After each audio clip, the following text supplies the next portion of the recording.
Depuis 2022, l'ONG Jeunesse et Emploi Vert pour une économie verte, GVEV, est implantée dans la commune de Zakpota, dans le département du Zou, pour mener un projet de lutte contre les effets des changements climatiques. Cette initiative bénéficie du soutien financier de la ville belge de Oustraten et de l'appui technique de la mairie de Zakpota. Le directeur exécutif de l'ONG, Henri Totin, dresse un bilan des principales réalisations du projet à ce jour. Parmi les actions menées, on note la formation des jeunes aux énergies renouvelables et la promotion de l'agroécologie. Ces initiatives visent à renforcer la résilience des communautés locales face aux défis climatiques. Le projet s'inscrit dans une dynamique de développement durable en mettant l'accent sur l'inclusion sociale et la préservation de l'environnement.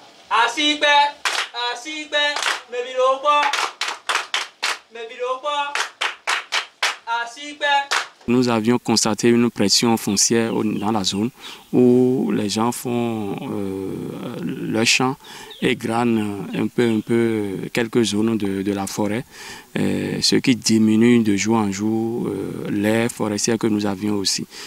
Ici, nous parlons plus des îlots forestiers. C'est des îlots forestiers, la forêt Tokyo à l'arrêt.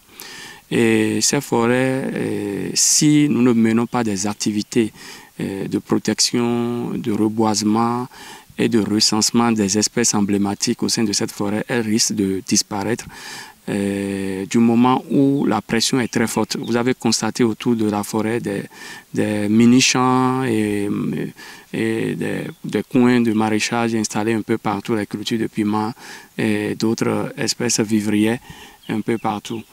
Et donc, à travers les levées topographiques que nous avions réalisées, et cette réalisation a été menée par des experts topographes.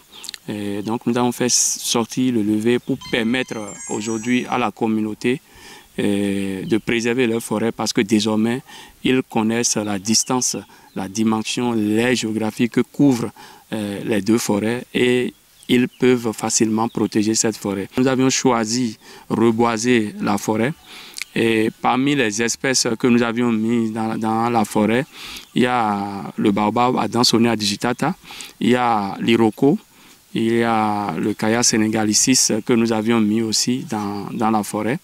Et toutes ces espèces que nous avions intégrées, c'est à des nombres spécifiques et égaux, puisqu'il s'agit de deux forêts. Donc on a mis 25 d'un côté, 25, chaque espèce est au moins plus d'une vingtaine. Et en dehors de ça, nous avions participé à l'ouverture des pistes pour faciliter l'écotourisme dans cette forêt. Il y a eu aussi des activités de promotion, de vulgarisation de cette forêt au monde entier, puisqu'il y a eu plusieurs publications sur les réseaux sociaux pour montrer quand même qu'une telle forêt sacrée existe. Et donc, la particularité de ces îlots forestiers ici, la sacralisation, le niveau de la sacralisation est très fort et très haut du moment où les dignitaires continuent toujours de mener des pratiques ancestrales au sein de cette forêt. Nous avions reçu le soutien financier de la ville de Oustraten et l'appui technique de la mairie de Zakpota. Et je rappelle que cette activité, sinon ce projet que l'ONG GVEV exécute, est un partenariat bilatéral entre la mairie de Zakpota et la ville de Oustraten. Et donc, au passage, nous remercions vraiment cette ville, Oustraten, notamment la nouvelle, si je peux m'exprimer ainsi, la nouvelle responsable, les Chevines. La réalisation de ce projet dans ces deux forêts, d'abord, a été sur une consultation avec la direction exécutive de l'ONG GVEV et la mairie et la coopération Oustraten qui ont défini un plan stratégique de comment va se faire les activités dans la forêt d'eau est définie la mise en terre de Kaya senegalicis d'Iroko. Donc dans les deux forêts, nous avions fait une mise en terre de 25 Kaya senegalicis, 25 Iroko. Quand je prends le premier îlot qui est l'îlot forestier Tchelokwe, nous avons fait 50 plans. 25 Kaya senegalicis, 25 Iroko. Et au niveau du deuxième îlot qui fait l'îlot forestier Adanlokwe, nous avons fait également 50 plans, donc 25 plans de Kaya sénégalicis et 25 plants de d'Iroko. En dehors de ça, l'ONG même, l'ONG GVEV, avec l'appui du directeur exécutif, a apporté son soutien qui est de toujours faire la mise en tête, continuer la mise en tête. Donc nous avons apporté un soutien de 12 plants de baobab. Donc nous avons fait ces mises en tête 6 plants et dans le premier îlot et 6 plants dans le deuxième îlot. Du 5 au 15 mai 2025, une délégation belge s'est rendue au Bénin pour évaluer l'avancement du projet de lutte contre les effets des changements climatiques initié par la mairie de Zakpota et exécuté par l'ONG GVEV. Accompagnés des autorités communales, les visiteurs ont effectué des visites de terrain dans les forêts de Torio, témoignant des progrès réalisés et les défis persistants. Cette mission a offert aux bénéficiaires l'opportunité de présenter leurs doléances et d'exprimer leurs besoins en matière de soutien. Les échanges ont renforcé les liens de coopération entre les partenaires et ont mis en lumière les enjeux environnementaux locaux.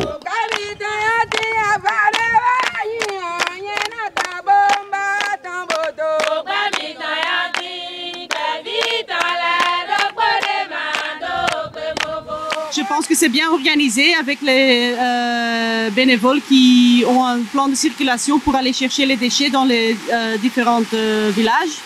Je suis ravie de voir qu'il y a aussi que le compost ça marche bien et que les arbres sont plantés avec le compost. Donc c'est bien que vous testez ici comment ça fonctionne. Si le compost est bien, vous testez avec des arbres et les arbres sont replantés dans les villages. Donc. Nous sommes en visite pour s'enquérir un peu de l'évolution des travaux du projet Clément, un projet qui a été financé par nos partenaires de Ousraten, et la délégation est au Bénin et va séjourner du 5 au 12 mai. Nous sommes sur le site de Lokoli, qui abrite vraiment le site de traitement des déchets solides ménagers, comme on l'a dit.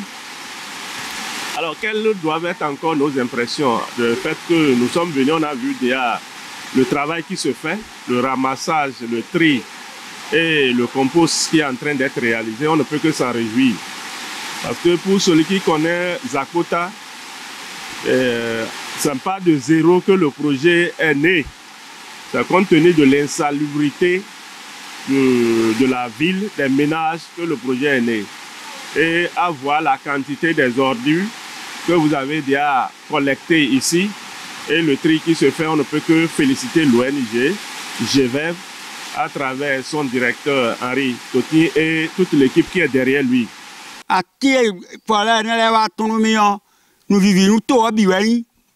Ces arbres qui viennent de planter, c'est toute une joie pour la population. L'étape de l'installation des grillages pour la forêt permettra l'élevage de la côte. Et comme ça, les Blancs viendront en acheter, parfois aussi en prendre les photos. C'est une très bonne initiative. Et ma prière pour eux, c'est la longévité. Ils n'auront pas d'accident sur leur chemin, ni des obstacles qui les empêcheront de finir ce qu'ils ont bien commencé. Ce n'est pas moi qui l'ai faite, cette prière, mais plutôt le vaudou Torio. Ils reverront leur maison saine et sauve.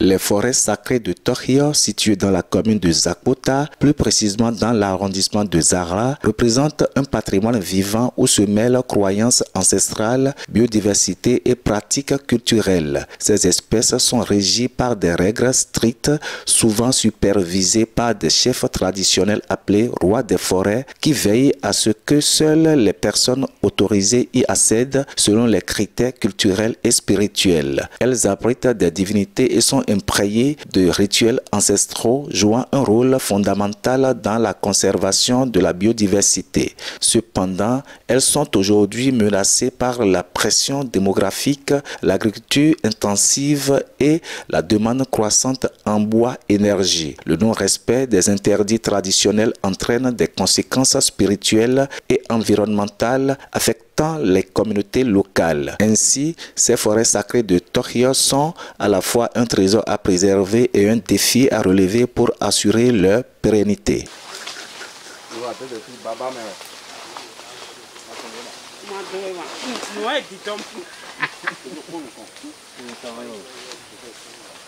Torio, c'est le fétiche, je vais dire le fétiche ou bien l'esprit où le village a été confié. C'est lui. Quand à l'entrée, vous avez vu, il y a des fétiches sentinelles, il y a des fétiches, il y a Sabata qui est dedans, il y a Khebiso qui est dedans, il y a Kou qui est dedans, et en plein, les différents types de fétiches qui, dans la main où la population a été confiée. C'est ça qu'on appelle Torio. Le forêt sacré Torio, à l'intérieur, il y a des animaux invisibles. Les animaux invisibles, il y a l'un qu'on appelle en fond Adjaro Sunvi. Et quand un malheur veut atteindre les enfants ou bien les habitants de localité, lui commence par crier. Il est comme un chien, il aboie. Là, rapidement, les sages de localité, ils consultent Fa. Après avoir consulté Fa, et s'il y a des sacrifices, ils font. Si ils ne se dépêchent pas, à lendemain, vous allez constater que quelqu'un est décédé et bien tel malheur est tombé sur telle personne. Il y a d'autres animaux invisibles aussi, où on ne le voit pas. Lui, il dit et quand il commence par dire ça, il faut savoir que il y a un malheur pour la population. Là, rapidement, les sages de localité consultent Fa. Et s'il y a des sacrifices à faire, ils font aussi. Donc, nous ne pouvons pas dire que le forêt sacré Torio est une forêt où on va négliger. Selon les règles de la forêt, une femme en menstrue n'entre pas. On ne tire pas là-dedans, pas de chasse, ni chercher les bois de chauffage dedans. Chaque année, les sages font un rituel pour le vaudou Torio. Ils immolent environ 10 moutons ainsi que les coqs. C'est une coutume importante qui se réalise chaque année afin de faire régner la paix, l'harmonie, l'amour dans le village.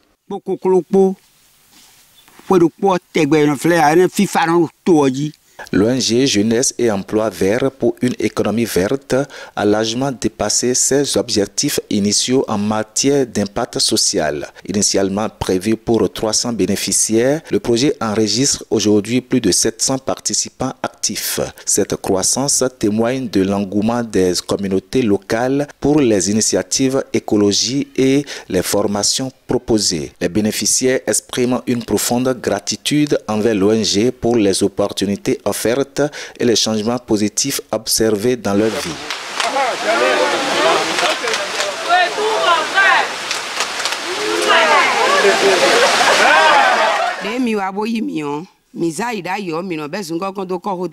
Avant, nous jetons les ordures par terre. Mais depuis que l'ONG nous a apporté des poubelles, nous rassemblons les ordures là-dedans et puis les jetons après sur un lieu réservé pour ça. Cela a facilité une bonne hygiène des concessions. Que Dieu les bénisse abondamment.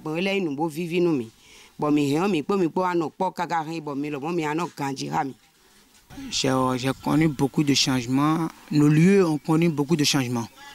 Puisque avant, il y a déjà la lutte contre, puisque GVEV, on va dire qu'il lutte déjà contre la salubrité dans nos localités. Puisque nos mamans, avant, ils jettent les ordures dans n'importe où. Mais aujourd'hui, maintenant, là, grâce à GVEV, il n'y a plus de salubrité dans nos localités, dans nos maisons. Par rapport à nos visites sur votre lieu maintenant, j'ai vu que l'ONG aussi, c'est un bon ONG, puisque nos ordures que nos collaborateurs viennent ramasser, bon, ils ne jettent pas dans dans les mers. Il entretenait encore ces ordures-là. Et puis, on trouve encore beaucoup de choses dans ces ordures que vous ramassez. Et puis, comme les sachets qu'ils transforment en des objets, les ordures qu'ils transforment en terreau, tout ça là. La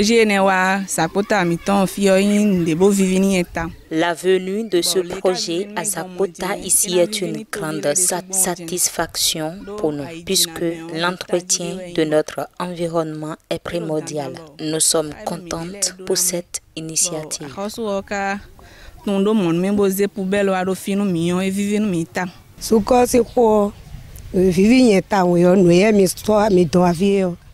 Les poubelles mises à notre disposition sont une très bonne chose, mais nous aimerions qu'ils nous renvoient de grandes poubelles puisque celles qu'on utilise se remplissent vite. Je vais voir, Ce que l'ONG Jeveve a fait est une grande action pour nous et une action aussi minime qu'elle soit mérite d'être remerciée. C'est pour cela que nous remercions sincèrement l'ONG Jeveve. Les poubelles qu'ils ont mis à notre disposition sont une grande aide pour nous. Nous espérons qu'elle nous fera encore plus afin que notre communauté puisse bien développer en qualité d'hygiène.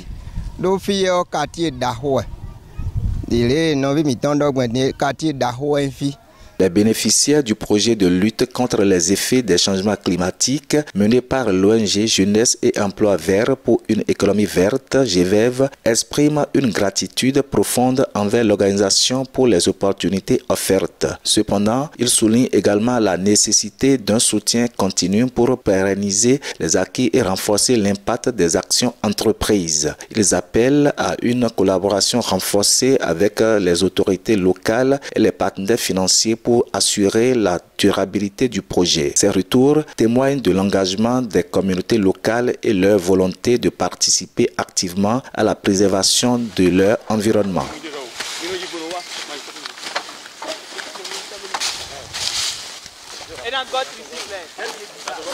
Oh, je vais vous dire que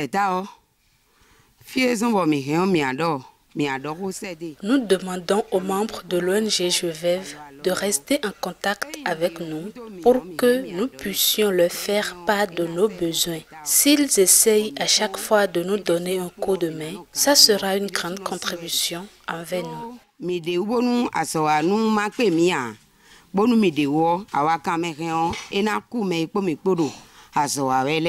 J'invite tous les collaborateurs de l'ONG qui n'ont qu'à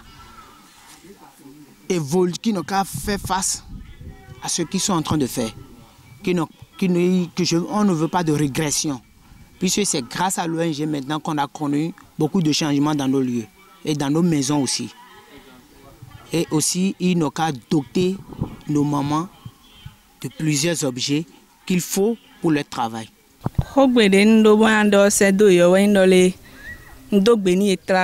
Je les remercie vraiment pour toutes ces actions menées pour la population. Puisse Dieu élève ce projet. Et je les demande de ne pas oublier les zones qui n'ont pas encore bénéficié de ces poubelles, de revoir aussi les zones qui n'en ont pas suffisamment.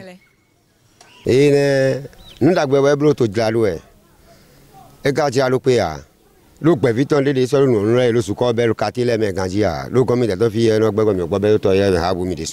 personnes désignées pour verser les ordures ménagères des conceptions ne travaillent pas comme cela se doit. Ils soulignent le manque de chaussures, des gants, de perles pour ce travail. Nous leur demandons de penser à cela. Et aussi, les poubelles sont insuffisantes. Ils n'ont qu'à y penser aussi. J'espère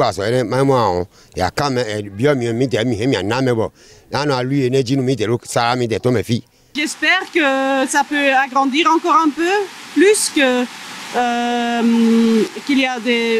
que le compost, ça marchera très bien, que aussi les ménages vont utiliser beaucoup plus de compost.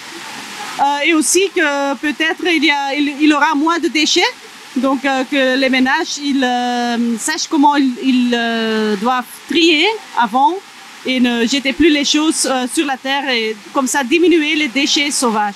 Que le travail se fasse de manière permanente et même aussi votre site de démonstration où vous produisez les plants et le maraîchage là, si on peut avoir un personnel permanent ici pour que la production se fasse de manière continue, on peut avoir de jeunes plants ici, on peut avoir aussi des légumes pour accompagner la nutrition dans les villages et dans les cantines des écoles qui sont environnantes. Donc nous, notre souhait, c'est que le site soit animé de manière permanente pour permettre vraiment d'escompter de meilleurs résultats. Je voudrais simplement demander au ONG GVEV par rapport à leur réalisation. Nous sommes en train de demander s'il peut nous faire la clôture de notre forêt sacrée Torio et suivre les plantations avec nous. Parce qu'il y a beaucoup de choses que nous ne savions pas comment il faut les conserver. Mais eux, ils sont techniciens dans ce domaine. S'ils peuvent nous accompagner dans tous les domaines jusqu'à que notre forêt sacrée Torio soit conservée. Parce que vous avez vu, il y a des arbres qui sont là depuis des décennies.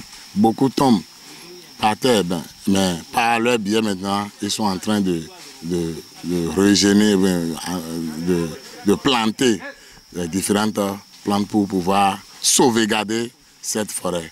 Donc mon demande est que s'il peut nous réaliser la clôture et aider nous, ou bien aider ceux qui sont à l'extérieur, ceux qui sont à l'extérieur ou bien de près, et qui ne savent pas qu'il y a de forêts sacrées dans le village Zahra, qui ne savent pas qu'il y a de forêts sacrées dans notre arrondissement, à l'arrêt ou bien dans la commune de Zakpota, qui pouvaient découvrir, passer, et nous allons les expliquer les biens que notre forêt sacrée Torio a. Là, ce serait un plaisir, une grande joie pour nous.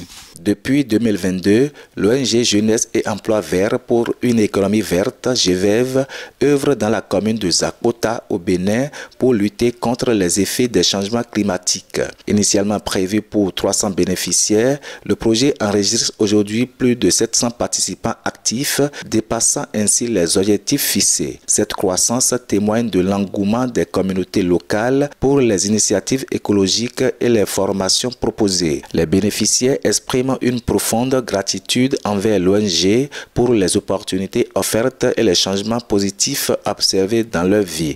Cependant, ils soulignent également la nécessité d'un soutien continu pour pérenniser les acquis et renforcer l'impact des actions entreprises.